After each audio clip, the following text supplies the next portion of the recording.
ETF index mutual funds నేర్చుకుని stock మార్కెట్లో రాణించాలనుకుంటున్నారా? వెంటనే ఈ నెంబర్కి కాల్ చేయండి. నమస్తే. ప్రస్తుతం మనతో పాటు స్టూడియోలో ప్రముఖ ఆధ్యాత్మికవేత్త అనంతరామ శర్మ గురువు గారు ఉన్నారు. వీరితో ఈరోజు కొన్ని విషయాల గురించి మనం చర్చిద్దాం. గురుగారు నమస్కారం అండి. నమస్కారం. గురుగారు, కార్తీక మాసంలో ప్రత్యేకంగా మనం చూస్తూ ఉంటాం, ప్రతి దేవాలయాల్లో ఆకాశ దీపం అని పెడుతూ ఉంటారు. అసలు ఎందుకు పెడతారు? దానికి ఉన్న విశిష్టత ఏంటి? ఆకాశ దీపముని చెప్పాలి అంటే భగవంతుడు జ్యోతి స్వరూపంగా చెప్పబడుతూ ఉన్నాడు. భగవంతుడు జ్యోతి స్వరూపంలోనే ఉంటాడు. దానికి గుర్తుగా ఆకాశ దీపము అని ఎప్పుడు పైన ఉంటాడు స్వామి. పైన ఉండి కింద మనల్ని చూస్తూ ఉంటాడు. దేవాలయాల్లో మాత్రమే ఈ ఆకాశ దీపం పెడుతూ ఉంటారు. అది ప్రత్యేకంగా మనకి కార్తీక మాసంలోనే చూస్తాం ఇలాంటిది. మామూలు రోజుల్లో అంటే గర్భగుడిలో మనకి అక్కడ పెడుతూ ఉంటారు. కార్తీక మాసంలోనే ప్రత్యేకంగా ఈ ఆకాశ దీపం అనేది పెడతారా కదా. ఎందుకు అనేది ఏంటంటే ముఖ్యంగా దేవాలయాల్లో ధ్వజస్తంభం దగ్గర పెడతారు. ధ్వజస్తంభం దగ్గరే ఎందుకు పెడతారు? ఇంకెక్కడైనా పెట్టచ్చు కదా. దేవాలయంలో ధ్వజస్తంభం దగ్గర ఎందుకు పెడతారు అంటే ధ్వజస్తంభం దగ్గర బలిపీఠం అని ఉంటుంది. మనం సాధారణంగా దేవాలయంలోకి వెళితే మన మొదటి నమస్కారం ఆ బలిపీఠం దగ్గర నుంచే చేయాలి. ఏ దేవత అయినా సరే, శివుడు, కేశవుడు, అమ్మవారు, ఎవరికైనా నమస్కారం చేయాలంటే బలిపీఠం దగ్గర నుంచి మొదటి నమస్కారం చేయాలి. సరే, అక్కడ బలిపీఠం ఉంటుంది. ఆ బలిపీఠం దేనికి ఉంటుందంటే కామ, క్రోధ, లోభ, మోహ, మద, మత్సరములు అన్నిటినీ కూడా ఇక్కడ వదిలి శుద్ధమైన భక్తితో నేను నీ పాదాక్రాంతం అవుతున్నాను అని చెప్పడం కోసంగా అక్కడి నుంచి నమస్కారం చేస్తాము. బలిపీఠం యొక్క అర్థం అది. అక్కడ ఇవన్నీ వదిలిపెట్టి నీ పాదాక్రాంతం అవుతున్నాను, నీ దాసుని అవుతున్నాను, నీ దాసీని అవుతున్నాను. ఆడవాళ్ళైతే పూర్తిగా నీకు దాసోహం అయి ఉన్నాను, నీ బాటలోనే నడుస్తాను. భగవద్గీత, భగవంతుడు చెప్పిన గీత, ఆ బాటలోనే నడుస్తాను, ధర్మపదంగా నడుస్తాను అని బలిపీఠం యొక్క ఉద్దేశం. అక్కడ ఉండి దండం పెట్టే ఉద్దేశం అది. అక్కడ అన్నీ వదిలిపెట్టి ఈ జీవుడు శరీరాన్ని చాలించేటప్పుడు ఈ జ్యోతి ఆ జ్యోతిలోకి చేరాలి. అందుకే ఈ దీపానికి పూజ చేసి స్వామివారి నామాలతో ఈ దీపానికి పూజ చేసి పైకి పంపిస్తాం. పైకి లాగి పైన ఉండేటట్లుగా చూసి కడతారు. అందరూ అందులోనే పూజకు సంబంధించిన నూనె, నెయ్యి అన్ని వేస్తూ ఉంటారు, పైకి పంపిస్తారు కదా. దాని అర్థం ఈ జ్యోతి ఆరిపోయేసరికి ఆ జ్యోతిని దర్శించాలి.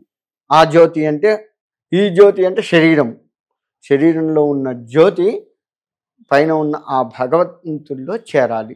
దాని ఉద్దేశం అది. ఇవన్నీ వదిలిపెట్టి నేను నీకు పాదాక్రాంతం అయ్యి పూర్తిగా నేను నిన్ను చేరుకోవాలి, నీలో ఐక్యం అయిపోవాలి.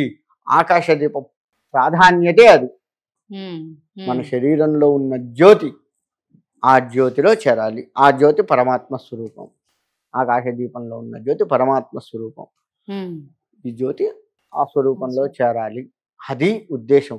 దానికి మనం నూనె అంటే మనం చేసే క్రియ, ఒత్తి, కాయము, శరీరము, నూనె ఇవన్నీ కూడాను అందులో చేర్చి చేస్తాము. అంటే ప్రతి ఏ కోరిక లేకుండా నిర్మలమైన భక్తితో నేను నీతో ఉంటాను అని చెబుతూ ఉండాలి అనేది ఆకాశ దీపం యొక్క ముఖ్య ఉద్దేశము. అది వాళ్ళ మర్చిపోయి ఆకాశ దీపం అనగానే అందరం గుమ్మిగూడుతున్నాం, చూస్తున్నాం, దండం పెడుతున్నాం. అసలు అది ఎందుకు వెలిగిస్తారు? దీనికి దానికి సంబంధం ఏంటి? అది దర్శిస్తే వచ్చే పుణ్యం ఏంటి? అసలు దాన్ని ఎందుకు దర్శించాలి? ఏదీ లేదు. ఆకాశ దీపం శివుడికి వెలిగించారు, మంచి చూసిన దండం పెట్టి అయిపోయింది. అది కూడా సంధ్యా సమయంలోనే పెడతారు. మళ్ళీ అది కూడా చూడండి, సంధ్యా సమయంలోనే ఎందుకు పెడతారు అంటే సంధ్యా సమయం అనేది చీకటికి దగ్గర అవుతుంది, వెలుతురు తగ్గుతుంది. ఇన్నాళ్ళు కూడాను నేను నా అహంకారం అనే వెలుతురులోనే ఉన్నాను. చీకటి జ్యోతి స్వరూపం, చీకట్లోనే మనకు లైట్ వేసుకుంటే కనపడుతుంది కదా. అన్నీ ఉంటాయి, లైట్ అవసరం లేదు. జ్ఞాన జ్యోతిని ఇప్పుడు వెలిగించాలి. అంధకారంలో ఉండబోతూ ఉన్న నన్ను జ్ఞాన జ్యోతితో నన్ను వెలిగించి నాకు ముక్తినివ్వు. సంధ్యాసమయం గుర్తు, జ్ఞానానికి గుర్తు. ఇది అది ఏదీ కాకుండా భగవంతుడే. ఐహిక సుఖాలు కాదు, ఇతరత్రా ఏదీ కాదు. నిర్మలమైనటువంటి సమయం, ధ్యాన సమయం, సంధ్యా సమయం, నిర్మలమైన సమయం. నిర్మలమైన భక్తితో నేను నీ పాదాక్రాంతం కావాలి. అందుకే సంధ్యా సమయంలోనే మనం ఆకాశ దీపాన్ని వెలిగిస్తారు. ఈ మధ్య ఆకాశ దీపంలో ఏమైందంటే ఎవరన్నా కొంచెం ఆ ఏరియా పెద్దవాళ్ళు వస్తే వాళ్ళ కోసం సంధ్యా సమయాన్ని దాటి మరి వాళ్ళు రావడం లేట్ అయింది, ఇంకొక 5 నిమిషాలు వస్తే ఇదొక సంధ్యా సమయం అయిపోతుంది. ఇదొకటి. ఆ సమయానికి వాళ్ళు రావాలి, కానీ వాళ్ళ కోసం భగవంతుడి కోసం వెలిగించేటువంటి దీపం వెలిగించే సమయాన్ని మార్చకూడదు. ఎంత పెద్దవాళ్ళు రాని, ఎంత చిన్నవాళ్ళు రాని, ఎవరు రాకపోని అర్చకుడు ఖచ్చితంగా ఆ సమయానికి దాన్ని వెలిగించి దానికి పూజ చేసి చక్కగా మనకు దాన్ని పైకి పంపించి నమస్కారం చేయటమే. అలా ఉండాలి తప్ప ఎవరో మినిస్టర్ వస్తున్నాడు, లేదు ఈ మున్సిపల్ చైర్మన్ వస్తున్నాడు, లేకపోతే ఏరియా కౌన్సిలర్ ఎవరో వస్తున్నాడు, ఒక 5 నిమిషాలు ఉండండి అంటాం. వాళ్ళు తీరిపార అన్ని పనులు చూసుకొని మేకప్లు వేసుకొని వచ్చేసరికి సంధ్యా సమయం కాస్త దాటిపోవడం జరుగుతుంది. అది కాదు కదా.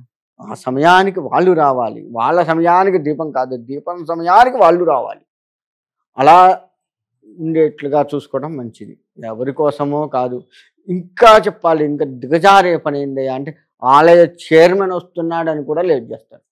ఒక 5 నిమిషాలు అండి, చైర్మన్ గారు వస్తున్నారు ఆలయ. అయితే ఆలయ చైర్మన్ ఇంకా ఎక్కువ భక్తితో అసలు అర్చకుడి కంటే ముందు వచ్చి పరితపించాలి, అక్కడ ఉన్నవన్నీ ఏర్పాట్లు చేసుకోవాలి కమిటీ వాళ్ళు. అది మర్చిపోయి మంచిగా అందరూ వచ్చిన తర్వాత దానిలో ముందు పోయి ఏం చేస్తాం, పోకడలకు పోయి అసలు దాని ప్రత్యేకత ఏంది, దాని సమయాన్ని మనం ఎందుకు పాటించట్లేదు, ఇలా చేస్తూ ఉన్నాము. కానీ కాదమ్మా, అజ్ఞానం నన్ను అలుముకుంటూ ఉంది. సంధ్యా సమయంలో మనకి చీకటి పడుతుంది, అజ్ఞానం నన్ను అలుముకుంటూ ఉంది. నీ జ్ఞాన జ్యోతితో అజ్ఞానాన్ని తీసివేసి నాలో వెలుగును నింపు. ఈ విధమైన అర్థం కూడా ఆకాశ దీపం యొక్క అర్థం. అది పైన ఉంటుంది. అజ్ఞానంలో ఉన్నటువంటి దీపాన్ని జ్ఞానంతో నింపుకొని పైన ఉన్న పరమాత్మని చేరాలి. మొత్తంగా ఎన్ని రకాలుగా చెప్పినా మూల అర్థం మాత్రం ఈ జీవి ఆ జీవిలో చేరాలి, పరమాత్మలో చేరాలి ఈ జీవి. అదే అర్థం.